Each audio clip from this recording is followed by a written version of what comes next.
Surprisingly, over 90% of viewers haven't subscribed yet. If you're enjoying the content, hit that subscribe button.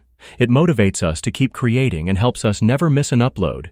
I didn't plan to come home early. The workshop ran out of walnut boards, and the delivery driver called to say he'd be 2 hours late. So I locked up and drove back through the drizzle, half distracted by a podcast and the smell of sawdust still clinging to my clothes. The streetlights flicked on one by one as if the city were exhaling. Our building's stairwell echoed with my footsteps, and somewhere on the second floor, a baby cried, then quieted.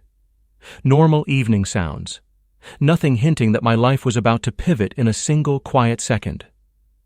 I reached our apartment door and noticed a detail I'd never cared about before. The lock hung slightly off-center, not fully turned. I pushed it with a knuckle and it clicked. Inside, the living room lamp cast a warm pool of light across the rug. Someone had lit the vanilla candle my wife liked to burn on laundry days. The apartment smelled deceptively gentle. Sugar and soft cotton, like the label on a greeting card. I set my keys down, took off my boots, and heard the faint shift of floorboards from the hallway. I called her name out of habit. No reply. Another sound, like fabric whispering against skin. I moved down the hall, my shadow long on the wall, and everything inside me stood still. Our bedroom door was half closed. Through the gap, a tall, dark-skinned man stood with his back to me, pulling off his t-shirt in a practiced motion, the kind of movement that says a person is comfortable in a place. He didn't flinch at the draft or the feel of someone else's room. He shrugged the shirt free and bunched it in one hand while my wife, sitting on the edge of our bed, looked toward the door with a steadiness that felt rehearsed. She didn't scramble, didn't apologize. She gave me a patient smile that made my mouth go dry. "Honey," she said, like we were in the middle of some polite conversation. "This is Jamar. Tonight he'll be in my bed instead of you. It's my body, my choice. You can watch or you can leave." He added, "Yeah, buddy, it's non-negotiable." His voice had a calm weight to it, like someone explaining rules to a new hire on the first day. Something old inside me, pride, anger, the leftover heat of 1,000 small arguments, rose fast. But another part of me, the one that measures twice and cuts once, stepped in. I could hear that voice as clearly as I heard them. "Don't swing, don't shout. Listen, see." I smiled. My tongue touched the back of my teeth, tasting copper. "Okay," I said. "But first, meet my little surprise." I lifted the canvas bag I'd carried in from the shop and placed it on the quilt. The bag made a solid, promising thump. Both of them glanced at it. She narrowed her eyes. He tilted his head. In the lamp's glow, the bag cast a simple, innocent shadow. I didn't unzip it. Not yet. The room tightened around the pause, all of us suspended between a smug declaration and whatever came next. And because time sometimes opens a small door when you need it most, my mind walked through it and returned to the week that delivered me to this exact moment. That week started with late nights and cold dinners. She called them strategy sessions with her team at the nonprofit. I run a furniture studio, so heavy schedules don't scare me. I know deadlines. I know what it means when wood refuses to bend and you must coax it with patience, steam, and an extra hour you didn't plan to spend. Still, something about her tone rattled me. It wasn't fatigue, it was triumph. The first hint arrived on a Tuesday, buzzing at 2 a.m. Her phone lit the bedroom ceiling with a thin blue glow. I never checked her messages before. Trust is heavy. You don't pick it up unless you need to move it. That night, the light didn't go away. I rolled over and saw the preview banner, just half of a sentence from a name I didn't know. "You free tomorrow? Thought we could pick up where we—" The screen dimmed, her breathing stayed even. I lay there with the question humming in my throat like a trapped bee. By morning, I felt ridiculous. We'd been married 4 years. We built a life out of secondhand furniture and a wedding album crowded with grinning cousins. Suspicion felt like a splinter you can't see. Annoying until you touch it, then suddenly every nerve in your finger wakes up. Over breakfast, I asked about the strategy sessions. She groaned theatrically and said, "You want to trade? You can have my spreadsheets. I'll take your chisels and dramatic sawdust." We laughed, and the sound seemed to land on 2 different tables. Wednesday, another light at midnight. Thursday, a perfume I didn't recognize clinging to her scarf, faint but sweet, floral with a sharp tail. Friday, she came home glowing with a brittle kind of excitement and told me she'd earned a long overdue raise. We should celebrate, she said. Saturday, invite friends. I'll text the group. Saturday came with grocery bags and clinking glass bottles. She made a marinade with honey and chili flakes, humming to a song I didn't know. I chopped vegetables like a soldier working through a drill, alert to the tiniest tone in her voice. Our friends arrived with chips and gossip. Laughter spilled across the living room. It felt like a normal world again for 1 hour, 2, 3. I almost believed the week had been a bad dream. Then she did something so small it wouldn't have mattered if I hadn't already been on the edge of a cliff.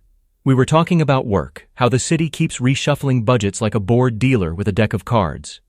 Her boss was there, a shiny man with a practiced laugh. When it was time to introduce me to a new donor he'd brought along, she touched my elbow in that gentle way she does when she's about to say something that will land right. "This is my roommate," she said. Everyone chuckled the way people chuckle when the joke tells them where to sit in the social hierarchy. I pretended to chuckle too. The room was warm. I caught my reflection in the window. I looked like a person whose day had been lovely. She didn't correct herself. She didn't catch my eye to add, "I'm kidding, this is my husband, the man who built our dining table."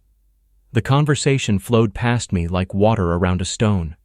I cleaned up early. She didn't come into the kitchen to help. When I took the trash out back, I stood by the cans listening to the party inside. The life we'd designed for guests, curated playlists, fair trade wine, a coffee table stacked with books that would impress the kind of people we wanted to impress. The moon sat on the roofline like an indifferent coin. 2 days later, I met Jamar for the first time. Not in my home. Not in any space I controlled. I saw him through a restaurant window when I walked to the hardware store. He sat across from her, laughing, his shoulders relaxed, his posture confident and open, his hand on the table near hers but not touching, just close enough to claim territory in a language older than words. She didn't see me. I kept walking. I bought sandpaper and felt nothing and everything. I wish I could say I confronted her then. I didn't. I went to the shop and clamped a rough slab of maple to the bench and sanded until my arms trembled. When you sand, you have to let the tool and the wood talk to each other. If you push too hard, you scar the grain. If you go too soft, you waste time. Somewhere in the middle is the pressure that reveals the figure beneath the dullness, that brings out the quiet flames sleeping under the surface. As I worked, a plan rose the way grain rises under steam. It wasn't a cruel plan. It was precise. I called a locksmith I knew from a restaurant build-out, asked about timed locks and access logs. He said there were smart deadbolts, cameras, motion alerts. I listened and filed it away but didn't buy anything. Revenge that depends on gadgets can be traced in court. And this wasn't about getting someone arrested. This was about telling the truth so loudly the walls couldn't pretend they hadn't heard it. I opened the drawer where I keep spare hardware, old invoices, and taped envelopes full of documents. Our marriage license sat there, cream paper with cursive flourishes. Next to it, a prenuptial agreement we never signed, because we loved each other, because it felt unromantic. Below that, receipts, a thick rubber-banded bundle of shared purchases, the couch, the laptop, the trip we took to Savannah when we still couldn't stop holding hands in public. I added them to the bag. I printed bank statements, highlighted transfers she didn't know I'd made in the last 6 months into a separate account under my name alone. I added copies of text messages to myself, photos of her phone screen at 3 a.m., brief previews with dates and times, enough to tell a story without telling the world's worst details. I added a small digital recorder and a hard drive I'd been backing up the workshop CCTV onto for insurance reasons, which now had something else on it too. I didn't feel like a man constructing a trap. I felt like a person building a chair that wouldn't wobble when someone sat down. Joints, angles, evidence that straightens the structure so no one can claim it toppled by accident. Friday night, I asked her to have dinner together. She said she might work late but would try. I cooked anyway. She texted at 8. "Don't wait up." I ate alone. After I washed the dishes, I walked to the bedroom, placed the bag gently in the closet behind the shoebox with our photo booth strips, and slept on the couch. The next morning, Saturday, wound up exactly like now. I came home early with the bag. I set my keys down. I walked down the hall. Back in the bedroom, Jamar turned fully to face me for the first time. He was strong in the way a person looks strong when they never worry about being hurt. His face held an apology he didn't intend to give. My wife crossed her legs and folded her hands like a patient teacher waiting for a student to finish talking. "It's my body, my choice," she repeated, slower this time, as if I hadn't heard. "You can watch, or you can leave." I kept my smile. I've never been good at smiling when I'm furious, but right then, my face worked like it belonged to an actor who'd practiced this moment in front of a mirror. I tapped the bag once with a finger. "This," I said, "contains our story. It's the version without improvisation. I'm not here to negotiate. I'm here to present." "You think we're scared of your laundry?" she said with a short laugh. But there was a flicker through it. A flicker my body recognized even if my pride wanted to eat it whole. "You don't make rules anymore." "Good news," I said. "I'm not making rules. I'm revealing the ones you broke. Jamar, right? If you're going to stand in my bedroom and make declarations, you should know the ground you're standing on." He crossed his arms. "Do your worst." I unzipped the bag just enough to show the corner of a black case. It could have been anything. A camera, a toolkit, a stack of documents, a strange relic.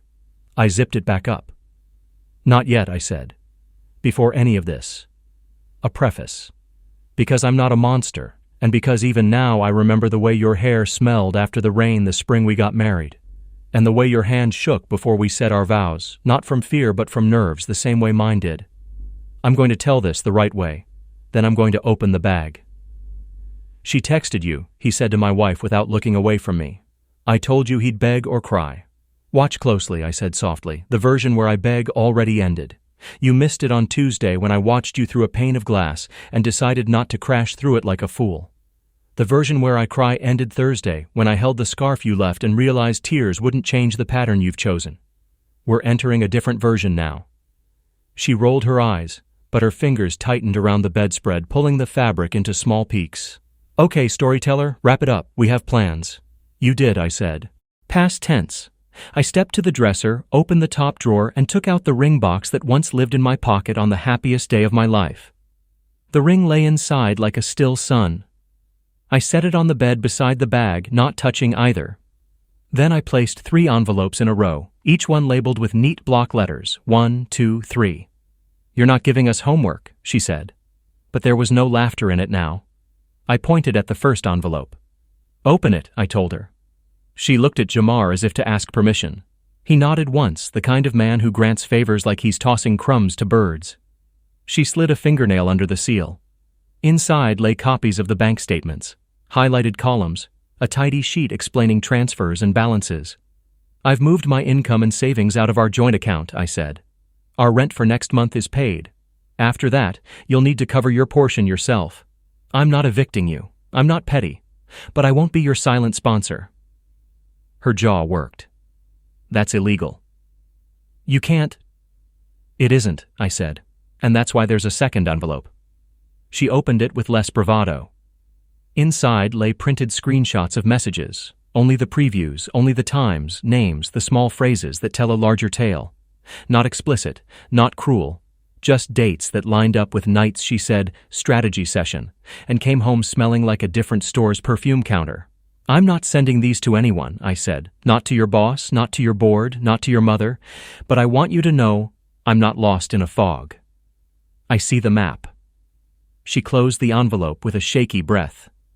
Jamar looked bored and vaguely irritated, like a customer waiting for a barista to correct a wrong order. "Man," he said, "if you've got something to say, say it. You're dragging this out. You're making it weird."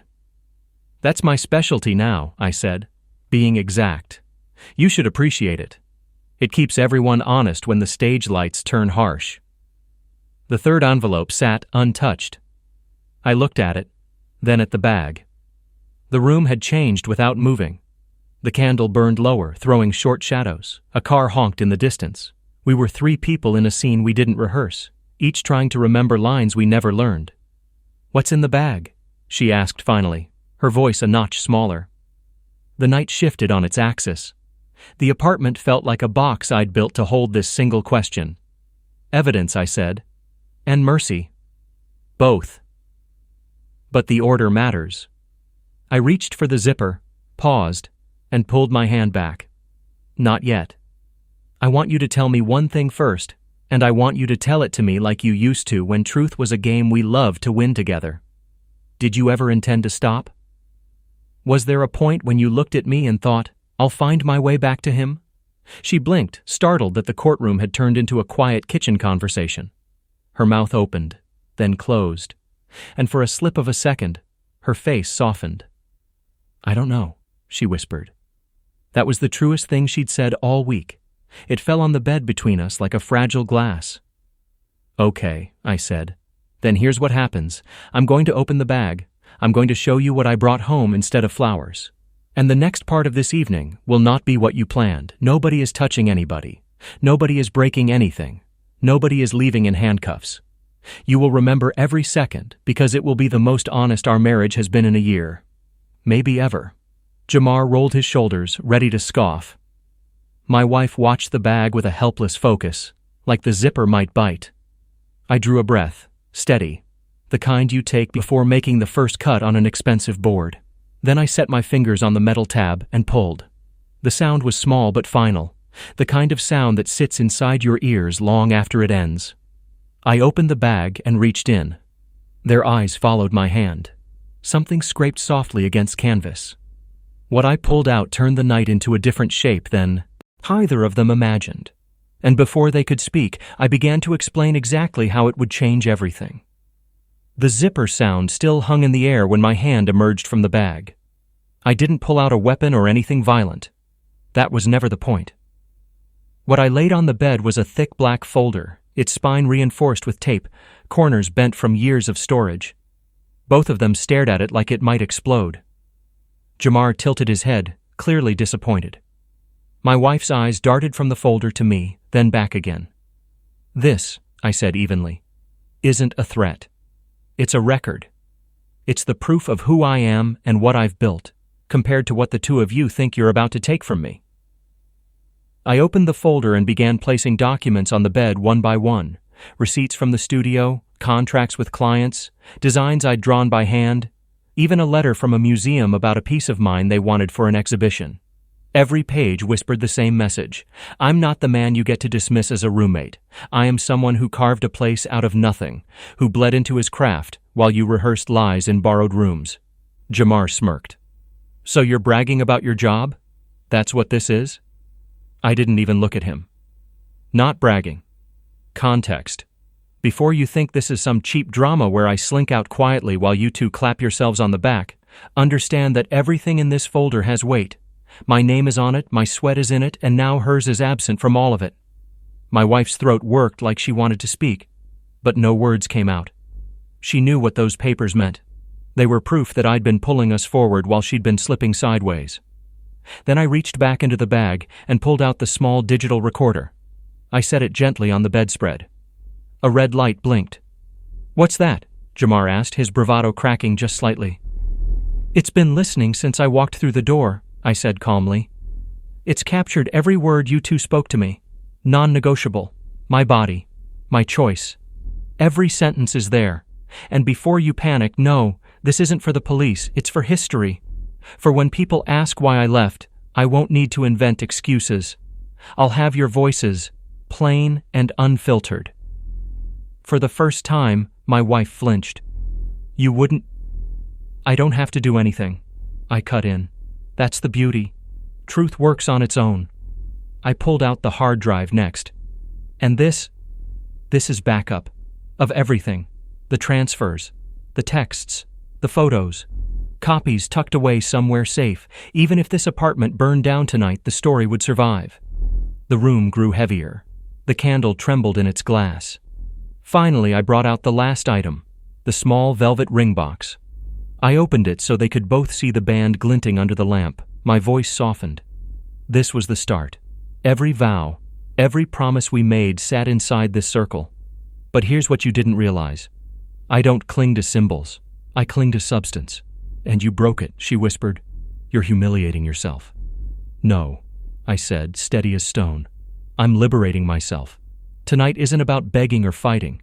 It's about setting fire to a script I never agreed to. I closed the folder, gathered the envelopes, and slid them all back into the bag. Then I stood tall and faced them.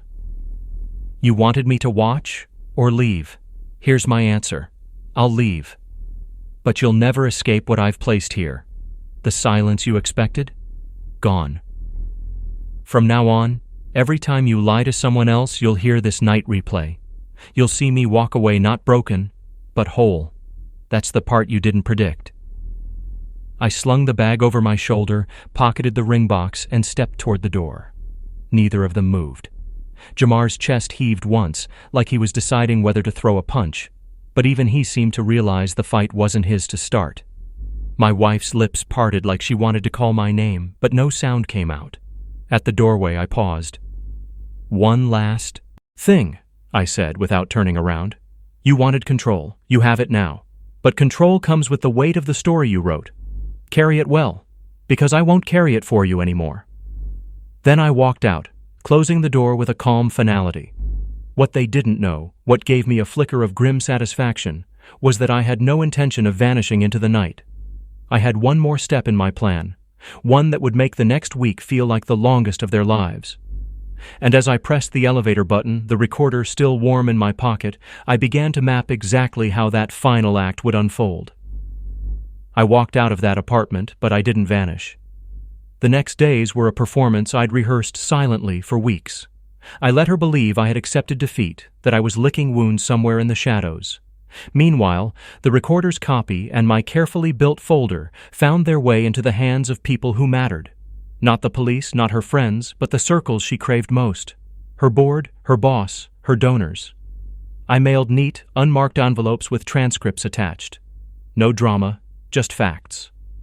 The words she and Jamar spoke echoed in meeting rooms she never imagined. By Wednesday, she called me in panic. Her voice was sharp, broken around the edges.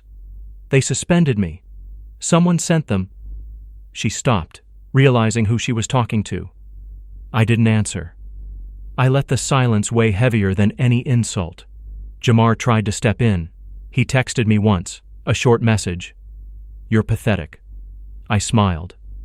Men like him thrived on chaos, but truth wasn't chaos. It was order, and it suffocated him. Within a week, he stopped showing up to her place. He didn't sign up for fallout. I moved into a small apartment near my workshop. The air smelled of varnish and freedom. For the first time in years, I slept without waking to the glow of someone else's secrets. The bag sat on my dresser, empty now, a reminder that revenge didn't always roar. Sometimes it whispered through carefully folded papers and a calm exit. The last time I saw her, she stood outside my studio, hair unkempt, eyes hollow. She tried to speak, but I didn't stop working. My chisel met the grain with steady strokes. She had nothing left to take, no stage to command. Revenge, I realized, wasn't about destroying someone. It was about showing them the mirror they'd spent years avoiding, and as the dust floated golden in the sunlight, I felt lighter than I ever had before.